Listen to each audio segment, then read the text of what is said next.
जितने लड़के कहते हैं ना कि सर मेरे पास पढ़ने के लिए पैसा नहीं है, तो मैम दिल से दुआ देते हैं यार तुम लोग का रिजल्ट हो जाएगा। सच बताते हैं। जिस जय हिंद, वंदे मातरम। सबको शिक्षा यूट्यूब चैनल में आप सभी का स्वागत है। आज की इस वीडियो में बिहार पुलिस के जीके जीएस का सेट नंबर 2 देखेंगे। इस सेट में जो है आपका टॉप 45 क्वेश्चन लिए गए हैं और ये सभी क्वेश्चन जो है आपका मोस्ट इम्पोर्टेंट और सेलेक्टेड क्वेश्चन है।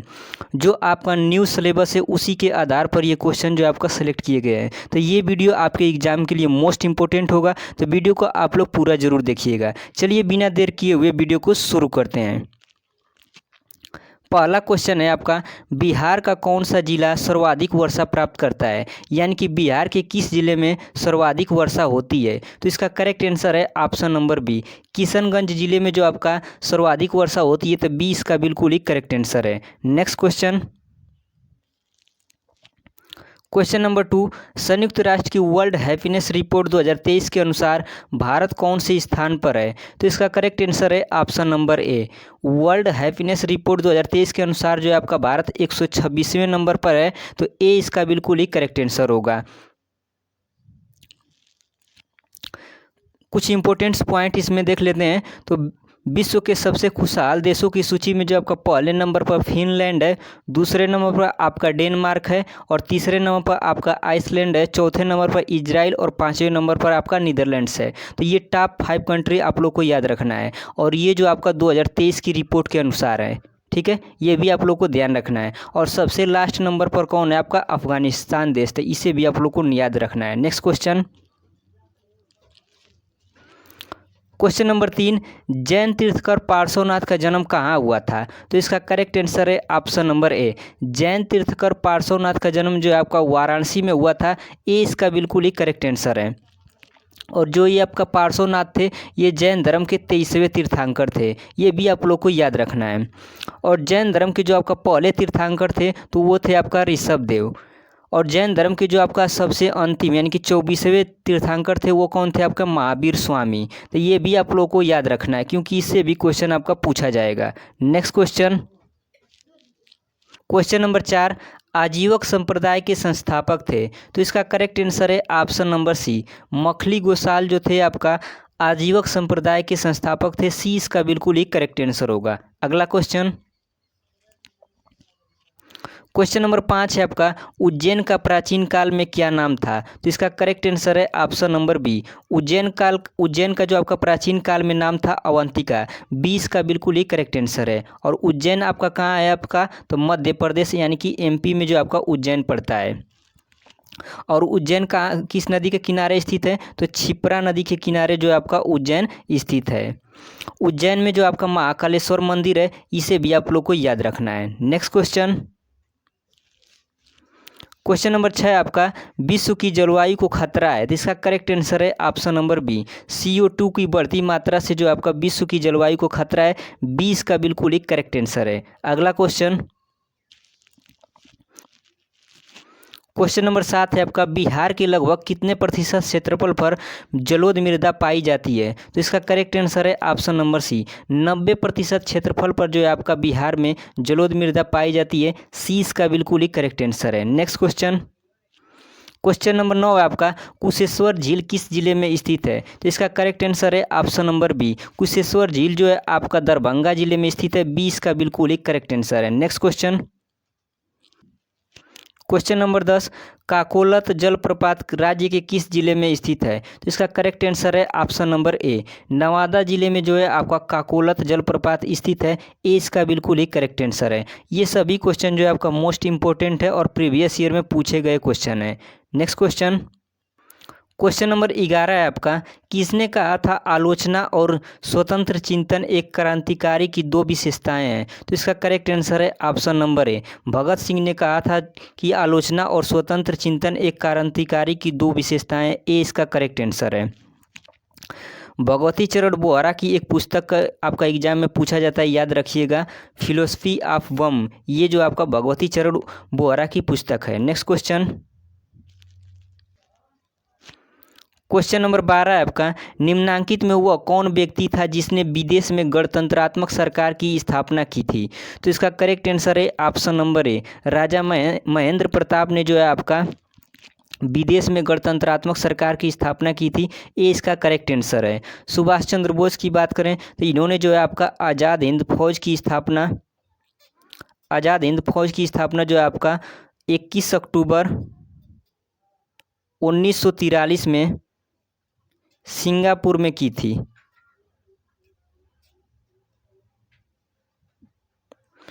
तो आज़ाद हिंद फौज की स्थापना इन्होंने जो आपका 21 अक्टूबर 1943 में सिंगापुर में की थी। लेकिन इस क्वेश्चन में आपका पूछा गया गणतंत्रात्मक सरकार की स्थापना, तो इसका करेक्ट आंसर होगा ऑप्शन नंबर ए, राजा महेंद्र प्रताप।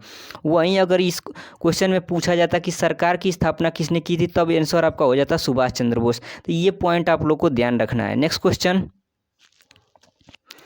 नंबर 13 आपका, निम्नलिखित में से कौन होम रूल आंदोलन से नहीं जुड़ा था?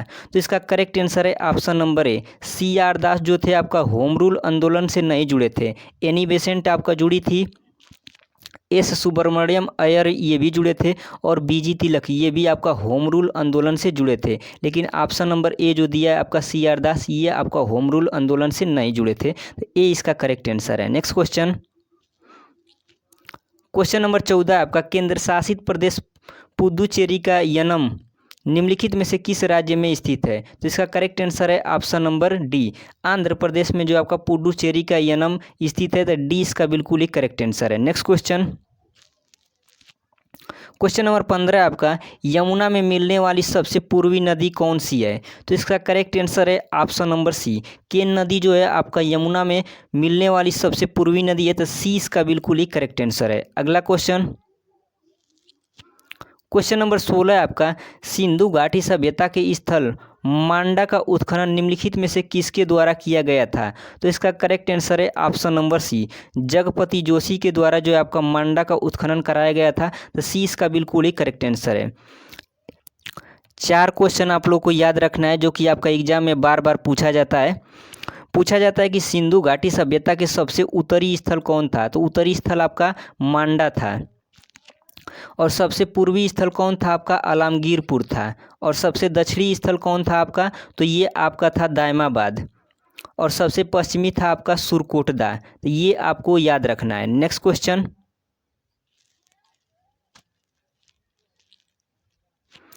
नंबर 17 आपका, मई 2022 में नीति आयोग के नए उपाध्यक्ष के रूप में किसे नियुक्त किया गया है? तो इसका करेक्ट आंसर है ऑप्शन नंबर बी, सुमन बेरी को जो है आपका नीति आयोग के नए उपाध्यक्ष के रूप में चुना गया है। तो दूसरा इसका बिल्कुल ही करेक्ट आंसर होगा। और नीति आयोग के जो अध्यक्ष होते हैं वो आपका भारत के प्रधानमंत्री होते हैं। तो इस समय भारत के प्रधानमंत्री कौन है? तो नरेंद्र मोदी। तो नरेंद्र मोदी जो आपका वर्तमान में नीति आयोग के अध्यक्ष हैं। लेकिन अगर आपसे एग्जाम में पूछा जाए कि उपाध्यक्ष कौन है, तो सुमन बेरी हैं। नेक्स्ट क्वेश्चन नंबर 18 है आपका, भारत में अनवरत योजना किस वर्ष में कार्यशील थी? तो इसका करेक्ट आंसर है ऑप्शन नंबर बी, 1978 से 79 में जो थी आपकी अनवरत योजना कार्यशील थी। तो 20 का बिल्कुल ही करेक्ट आंसर है। अगला क्वेश्चन नंबर 19, 5वीं पंचवर्षीय योजना का मूल उद्देश्य क्या था? तो इसका करेक्ट आंसर है ऑप्शन नंबर ए, 5वीं पंचवर्षीय योजना का मूल उद्देश्य था गरीबी हटाओ। ए इसका बिल्कुल ही करेक्ट आंसर है। नेक्स्ट क्वेश्चन नंबर 20, राज्य विधानसभा में कोई भी धन विधेयक पुनः स्थापित नहीं किया जा सकता है बगैर। इसका करेक्ट आंसर है ऑप्शन नंबर बी, राज्य के राज्यपाल की संस्तुति के बगैर जो है आपका राज्य विधानसभा में कोई भी धन विधेयक पुनः स्थापित नहीं किया जा सकता है। तो 20 का करेक्ट आंसर है। अगर यही पूछता आपका कि भारत की संसद में, अगर ये क्वेश्चन में पूछता कि भारत की संसद में, तब आंसर आपका होता भारत के राष्ट्रपति की संस्तुति के आधार पर।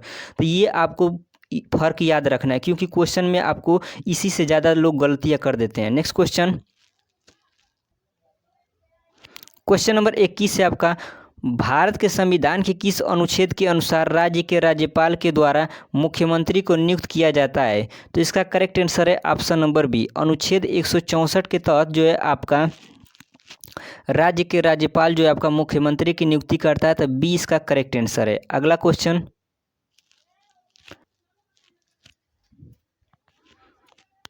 नंबर 22 है आपका, राज्य सरकार के मंत्रियों के वेतन एवं भत्तों का निर्धारण किया जाता है? तो इसका करेक्ट आंसर है ऑप्शन नंबर डी, राज्य विधानमंडल द्वारा जो है आपका राज्य सरकार के मंत्रियों के वेतन एवं भत्तों का निर्धारण किया जाता है।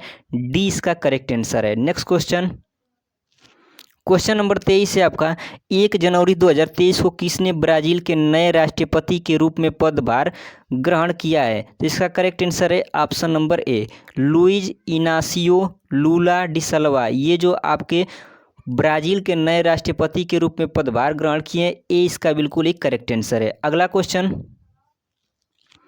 क्वेश्चन नंबर 24 है आपका, ग्रीनफील्ड अंतर्राष्ट्रीय हवाई अड्डा का नाम किसके नाम पर रखा गया है? तो इसका करेक्ट आंसर है ऑप्शन नंबर सी, मनोहर पर्रिकर के नाम पर जो है आपका ग्रीनफील्ड अंतर्राष्ट्रीय हवाई अड्डा का नाम बदलकर मनोहर पर्रिकर के नाम पर रखा गया है। सी इसका करेक्ट आंसर है। Next question,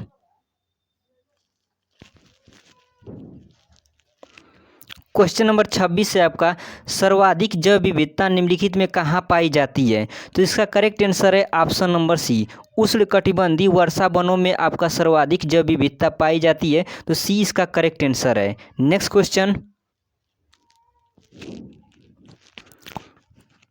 question number 27, Sarojini Naidu भारतीय राष्ट्रीय कांग्रेस की पहली भारतीय महिला अध्यक्ष चुनी गई थी। तो इस क्वेश्चन का पूछने का मतलब ये है कि जो सरोजिनी नायडू थी आपकी कांग्रेस की पहली भारतीय महिला अध्यक्ष चुनी गई थी, ये जो आपका किस अधिवेशन में चुनी गई थी, कहाँ के अधिवेशन में? तो इसका करेक्ट आंसर होगा ऑप्शन नंबर दूसरा, कानपुर अधिवेशन में जो था आपका सरोजिनी नायडू पहली जो आपका भारतीय महिला कांग्रेस अध्यक्ष चुनी गई थी। तो दूसरा इसका बिल्कुल ही करेक्ट आंसर होगा। और यह अधिवेशन कब हुआ था आपका? तो 1925 ईस्वी में हुआ था।